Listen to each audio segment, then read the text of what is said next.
অনেক কিছু চাই, অনেক কিছু চাই না। জীবনে অনেক কিছুই পাই নাই, অনেক কিছু পাইছি। আমি খুব ক্লিয়ারলি আপনাকে বলতে চাই যে একটাকে অনাহারে রেখে আরেকটা খুব সুস্থভাবে চলতে পারে না। কারণ আমাদের দেশের শিক্ষার সঙ্গে যদি সংস্কৃতির সঠিক মিলন না হয়, তাইলে এখানে সভ্যতা গড়ে উঠবে না।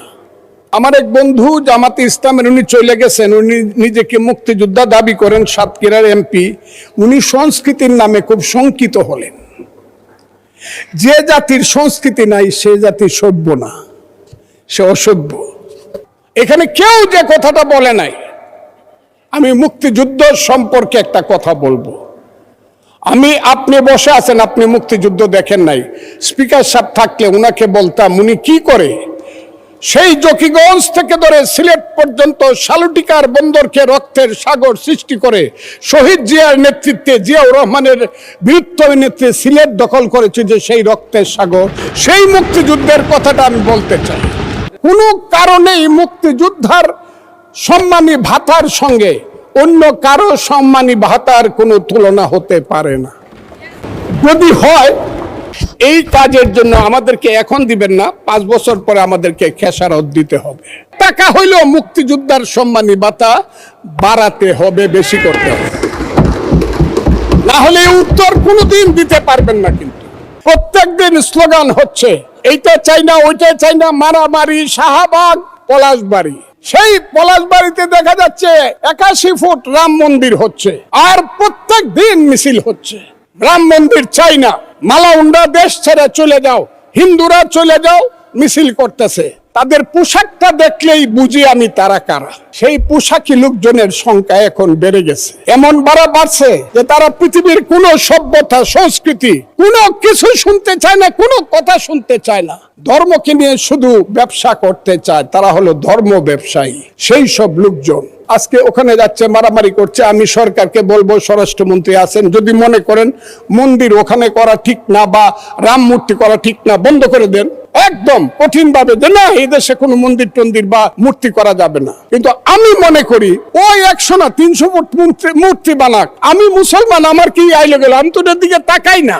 যা হোক, তারপর আমি বলি, কেন পান্থ ক্ষান্ত হও হেরি দীর্ঘ পথ, উদ্যম বিহনে কারো পুরে মনোরথ, কাটাহেরি ক্ষান্ত কেন কমল তুলিতে, দুঃখ বিনা শুক্লাভ হয় কি মোহিতে। ছোটবেলার কবিতা। জলে না নামিলে কেহ শিখে না সাঁতার, হাঁটিতে পারে না কেহ না কে আসার। ভাত এবং তরকারির যেমন সম্পর্ক, শিক্ষা এবং সংস্কৃতির ঠিক তেমন সম্পর্ক। শিক্ষা বাজেট অনেক বেশি হয়েছে, ধন্যবাদ, কিন্তু সংস্কৃতি বাজেটটা এর সঙ্গে খুব বেশি পরিপূরক হয়েছে বলে আমার মনে হয় না। আরে দেখাবো মনে দুঃখ গরিদয় সিরিয়াল, সেই শানুরের গান তাদের পছন্দ হয় না, নাটক তাদের পছন্দ না, ফুটবল খেলা তাদের পছন্দ না। এখন দেখতেছি বলতেছে ফুটবল খেলা যারা দেখবে এরা কাফের, আর্জেন্টিনার খেলা দেখা যাবে না, ব্রাজিলের খেলা দেখা যাবে না। তারা বলতেছে, তারা আমাদেরকে মধ্যযুগে ফেরত নিতে চায়, বর্বরতার দিকে নিয়ে যেতে চায়। সেই বর্বরতার দিকে কি আমরা যাব? এলিমেন্টে যে গেমটা হচ্ছে, এই গেমটা কিন্তু কিছুদিন পরে কিন্তু মাঠ খালি পড়ে থাকবে, কথাটা আমি বললাম। আমি আপনাকে বলছি, আমিও জানতে চাই এখানে মুক্তিযুদ্ধ আমাদের জাতির শ্রেষ্ঠ অর্জন কি না, এই কথাটা আমি আমার এই পার্ট থেকে বুঝতে চাই। যারা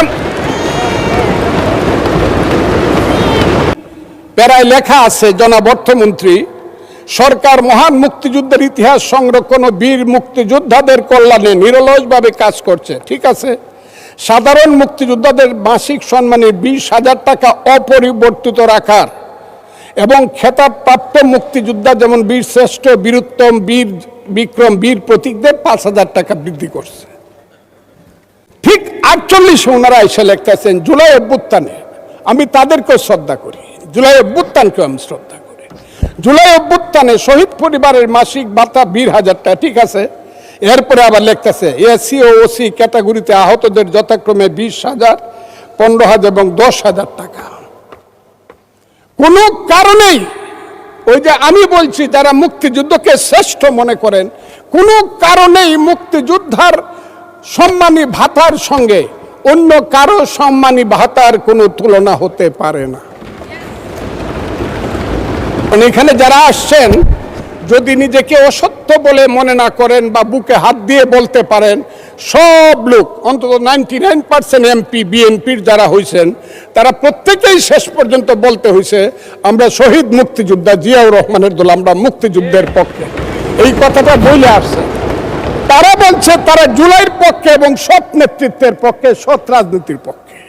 কাজেই মুক্তিযোদ্ধা আর জুলাই যুদ্ধ, আমি জুলাই যুদ্ধকে অসম্মান করছি না, কিন্তু মুক্তিযোদ্ধার সাথে কাউকে তুলনা করলে কিন্তু ভবিষ্যতে 5 বছর পরে আর উত্তরটা দিতে পারবেন না, এটা হবে না। কাজেই আমি আজকে বলছি 1 টাকা হইলেও মুক্তিযোদ্ধার সম্মানী ভাতা বাড়াতে হবে, বেশি করতে হবে, না হলে উত্তর কোনোদিন দিতে পারবেন না। কিন্তু সুন্দরী মম জননী বঙ্গভূমি, গঙ্গার তীর স্নিগ্ধ সমীর, জীবন জুড়ালে তুমি, অবারিত মাঠ গগন ললাট, চুমিতব পদধূলি, ছায়া শুনি বীর শান্তির নীর, ছোট ছোট গ্রামগুলি। আমি আসবো, সেখানে আসবো, সেটা হলো আমার জন্মভূমি, জন্মস্থান হাওর এলাকা। সেই হাওর এলাকা শুরু হয়েছে চাঁদপুর থেকে ধরে গারু পাহাড়, খাসিয়া পাহাড় পর্যন্ত, জৈন্তিয়া পাহাড় পর্যন্ত। এক সময় চাঁদ সৌদাগরের রূপার নৌকা ছিল, সপ্ত ডিঙ্গা ছিল, বেহুলা লক্ষিন্দর ছিল। আমি বইটা সব পড়ছি, 66 পৃষ্ঠায় হাওরের ব্যাপারে শুধু একটা কথা ছাড়া আর কোনো কথা না, আমি সব বই পড়ছি। অথচ এইটা ছিল শ্রেষ্ঠ এলাকা। ওই এলাকাটাকে দেখেই রবি ঠাকুর যখন সিলেট থেকে সুনামগঞ্জ গেল, হাসন রাজার এখানে গেলে যখন হাসন রাজার বাড়িকে দেখার জন্য, তখনই ওই এলাকাকে দেখে বলেছিল সুন্দরী মম জননী বঙ্গভূমি। এখন সেই এলাকা বিরান হয়ে গেছে। মানুষকে বাঁচাতে হলে একটা মন্ত্রণালয় আলাদা করতে হবে, এই কথাটা বলার জন্য আমি এতগুলো কথা বললাম। আমি দাবি করছি, আমার নেতা যদি থাকতেন, আমি চাইতাম যে আমার হাওর অঞ্চলে আপনি দেখেন এখানে একটা মন্ত্রণালয় করা যায় কিনা। নেতার দায়িত্বে আছেন জনাব ফখরুল ইসলাম আলমগীর, আমি এটা জানি, তাকেই আমি বললাম যে হাওর অঞ্চলকে একটা মন্ত্রণালয় করা যায় কিনা।